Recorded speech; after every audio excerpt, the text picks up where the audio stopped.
मैं जब 18 साल की थी, तब पड़ोस के अंकल ने मेरी फ्रॉक उठाकर अपना मोटा केला मेरी छम में घुसेड़ दिया और मैं दर्द से तड़प उठी। वो मेरे पड़ोसी थे, अक्सर वो मेरे घर आते जाते रहते थे और शरीर से मोटे थे और खाने पीने के शौकीन थे।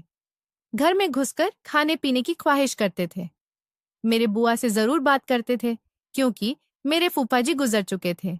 बुआ अकेली थी, ऐसे में उन्हें सपोर्ट भी मिल जाता था। असल में उनकी बातें इतनी अच्छी थीं कि बात करने का तरीका कोई भी उस पर यकीन कर लेता था।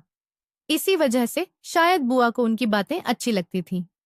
पर उसकी यही हरकतें परिवार में बुआ को छोड़ दूसरे को पसंद नहीं आता था। पर बुआ की वजह से कोई कुछ नहीं कह पाते थे। वह बुआ के ससुराल वालों की तरफ से दूर के रिश्तेदार लगते थे, इसलिए भी शायद ऐसा होता है। वह दिन मुझे अच्छे से याद है। बारिश हो रही थी, जोरदार बारिश देख मम्मी ने स्कूल जाने से मना कर दिया। अब बचपन में स्कूल न जाने के लिए मम्मी ही कह दे तो कौन खुश नहीं होगा, इसलिए मैं भी खुश हो गई। मेरे भाई भी बारिश में स्कूल नहीं गया। वैसे मेरा एक छोटा भाई था जो हमेशा मुझसे बड़ा बनने की कोशिश में लगा रहता, और दूसरा बड़ा भाई भी था। खैर, हमने बारिश के मौसम का लुत्फ तो उठाया और रूम में स्टैंड बनाकर खूब खेला। खेलते खेलते मैं सो गई और जब उठी तो दोपहर के 3 बज रहे थे। बारिश तब रुक चुकी थी। मौका मिलते ही भाई भी घर से बाहर घूमने निकल गया। मम्मी सो चुकी थी। मौका देख मैं भी घर से बाहर निकल गई। मुझे लगा मेरा भाई और बाकी पड़ोस के बच्चे बाहर खेल रहे होंगे, लेकिन जब बाहर गई तो वहां कोई नहीं था। मैंने वो सारी जगह छान मारी, लेकिन मेरे हाथ कुछ नहीं लगा। मैं उनका इंतजार करने लगी। बहुत देर तक कोई नहीं दिखा। बगल में एक बॉक्स रखा हुआ था। मैंने उसे उठाया और मिट्टी में कुछ ड्राइंग बनाने लगी। तभी पीछे से अचानक तेज आवाज आई। मैंने पलट के देखा तो वही अंकल थे।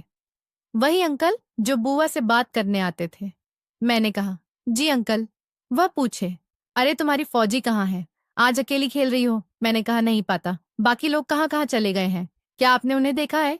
कहीं आपके घर की तरफ वाले मैदान में तो नहीं खेल रहे हैं? लेकिन वहां तो मम्मी जाने को मना किया है, उन्होंने मेरी बातों का जवाब दिया।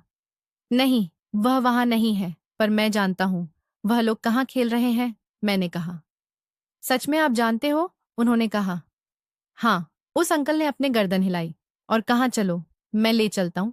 पर मैंने मना कर दिया। मेरे घर के बगल में एक दुकान थी। वह अंकल वहीं जाकर बैठ गए। दुकान वाले से कुछ बातें करने लगे। थोड़ी देर बाद उन्होंने मुझे फिर आवाज लगाई। मैं उनके पास गई, मुझे अपनी गोद में बिताया। फिर धीरे धीरे अपना ऐल उठाते हुए गुदगुदी करने लगे। धीरे धीरे अपना हाथ मेरे फ्रॉक में फिरने लगे। वह मुझे नीचे छूने लगे। गुप्ता जी से कहते हैं, ठीक है मैं चलता हूँ, बच्ची को खेलना है भाइयों के साथ। गुप्ता जी ने कुछ नहीं कहा। जैसे वह जानते हो, सारी चीजें मैं उसे अंकल के साथ नहीं जाना चाहती थी, पर उन्होंने मुझे जबरदस्ती मेरा हाथ पकड़ लिया। मुझे कुछ ठीक नहीं लग रहा था। मुझे कुछ कुछ समझ में आ रही थी। मेरे साथ कुछ बुरा होने वाला है।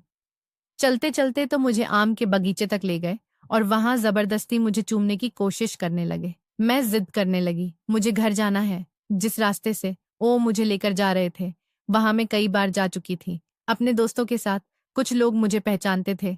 मैंने कहा, अंकल मुझे छोड़ दो, घर जाना है, मम्मी ढूंढ रही होगी। वह मुझे और अंदर की तरफ लेकर जाने लगे, मानो जैसे उस दिन तय कर लिया था कि वह अपनी गंदी हवस पूरी करके रहेगा। उस उम्र में मुझे कुछ नहीं पता था कि हवस क्या है, चीज होती है, लेकिन उसकी आंखों को देखकर समझ गई थी कि ऐसी हरकतें करने वालों की नजर कैसी होती है। पता नहीं उस दिन उसके अंदर कौन सा जानवर था।